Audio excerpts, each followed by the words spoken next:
आपल्या समोर दोन चित्र आहेत. एक आहेत आय-ए-एस तुकाराम मुंढे सर आणि दुसरे आहेत आय-पी-एस विश्वास नांगरे पाटील. तर खरं म्हणजे दोघंही मराठी मातीतले हे सुपुत्र, दोघंही आपापल्या पद्धतीनं काम करतात. दोघांचाही एक वेगळा ऑरा आहे. तरी सुद्धा मी तुकाराम मुंढे सर यांचं समर्थन करतो. कारण ते उगाच काही पोपटपंची, बोलघेवडेपणा सारख्या गोष्टी करत नाहीत. तर त्यांचं काम बोलतं आणि ते कामातून आपल्याला उत्तर द्यायचा प्रयत्न करतात. पारदर्शकपणा असेल, कामाशी असलेली इमानदारी असेल आणि नियमानुसार कसं काम करायचं याचा परिपाठ तुकाराम मुंढे सर यांनी घालून दिलेला आहे. हे आपल्या सर्वांना माहीत आहे आणि सध्या जे त्यांचं भेसळ प्रतिबंधक अन्न औषध प्रशासनामध्ये जे काम करतायत ते वाखाणण्याजोगं आहे. याबद्दल त्यांचं कौतुक करावं तितकं थोडंच आहे. दुसरं विश्वास नांगरे पाटील यांना तुम्ही आय-पी-एस म्हणण्या अगोदर एक चांगले वक्ते, भाषण देणारे वक्ते म्हणून त्या अंगानं त्यांच्याकडे पाहिलं तर ते आपल्याला जास्त बरं होईल असं वाटतं.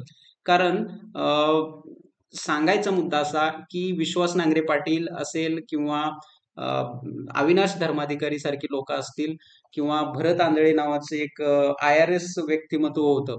तर ते त्यांची भाषणं ऐकून ऐकून लाखो विद्यार्थ्यांची, हजारो विद्यार्थ्यांची एम-पी-एस-सीकडे त्यांनी धाव घेतली आणि त्यातून एम-पी-एस-सी, यू-पी-एस-सी म्हणजेच अंतिम सत्य कसं काय आणि बाकी म्हणजे काहीच नाही. बाकीच्या क्षेत्राला काही किंमतच नाही. असं चित्र निर्माण करण्यामध्ये ही लोकं सतत पुढं असायची. आणि ते जे नुकसान झालेलं आहे, ती जी उमेदीची वर्ष तरुण मुलांची वाया गेलेली आहेत. त्याबद्दल ते त्याबद्दल सध्याच्या तरुण पिढीला काय वाटतं, हे सुद्धा आपल्याला इथं समजून घेणं गरजेचं वाटतं. आता हे जे चाणक्य मंडळचे धर्माधिकारी सर आहेत, तर ते भाषण छान करतात. देशप्रेम, देशभक्ती, नमस्ते नमस्ते सदा वत्सल्य हे त्यांच्या भाषणाचे अजेंडे असतात आणि त्यांची कोणतीही YouTubeवरची भाषणं बघा, ते तुम्हाला सतत काँग्रेसवरच घसरताना दिसतील. काँग्रेस कशी वाईट आहे, इंदिरा गांधींची कशी धोरणं चुकीची होती, नेहरू कसे चुकीचे होते, त्यांनी चायनामध्ये कसा आपला प्रांत गमावून ठेवला, याबद्दलच ते बोलतात आणि एक अजेंडा जो होता त्यांचा जो राबवायचा तो त्यांनी त्यांच्या अ, भाषणामधून किंवा एकंदरीतच विचारशैलीतून राबवला असं आपण म्हणू शकतो.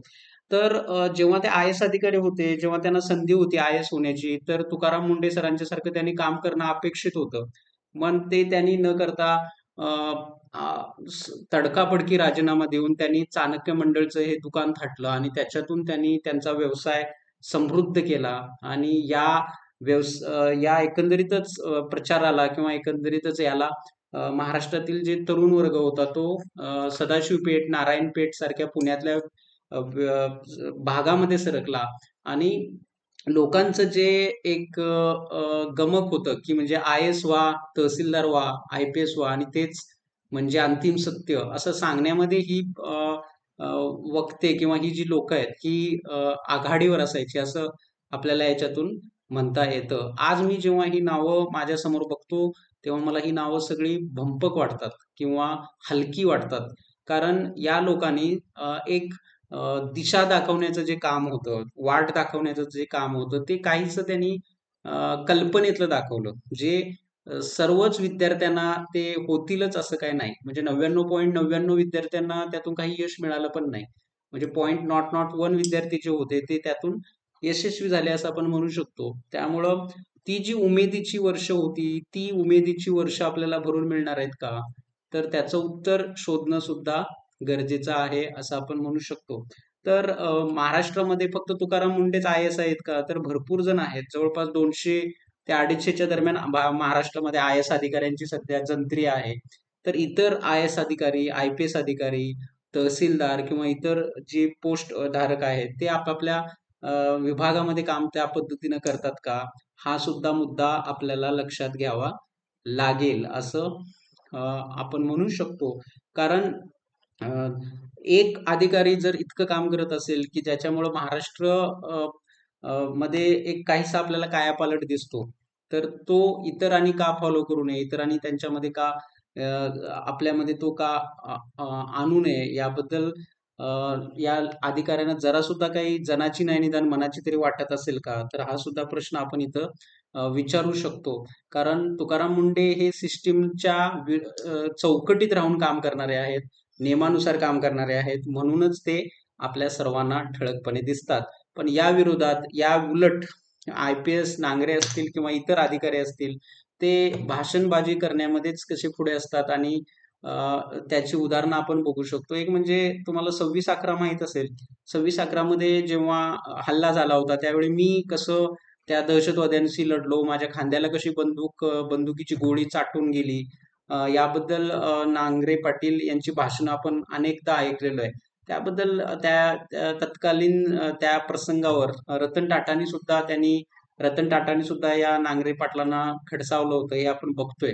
म्हणजे नाव मोठं आणि लक्षण खोटं अशा टाईपचं वर्तन जेव्हा हे अधिकारी करू लागतात, त्यावेळी त्यावेळी सर्व जो अ, कालक्रम आहे तो बिघडत जातो. आणि सध्या राज ठाकरेंनी सुद्धा त्यांना जाणीव करून दिली, की जेव्हा तुम्ही एक IPS अधिकारी असता, त्यावेळी तुम्ही तुमच्या मनाचं तुम्ही तुमच्या पदाची गरिमा सांभाळली पाहिजे, पदाचं पावित्र्य राखलं पाहिजे. आणि जर तुम्हाला RSS बद्दल इतका अजेंडा त्यांचा राबवायचाच असेल, त्यांच्याबद्दल ममत्व असेल, तर तुम्ही तुमचं पद हे सोडलं पाहिजेत. आणि ते खऱ्या अर्थाने ते बरोबर सुद्धा आहे.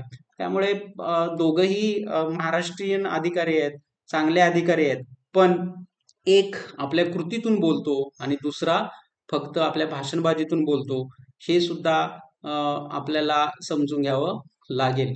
आणि जेव्हा यांच्या कार्यपद्धतीमध्ये आणि प्रसिद्धीमध्ये काही फरक आपल्याला समजायला लागतो आणि त्यांच्यातला जो मूलभूत फरक जेव्हा आपल्याला समजायला लागतो, त्यावेळी समजून जायचं की आपण एक व्यक्ती म्हणून किती सुज्ञ होत आहोत. हा एक फरक आहे.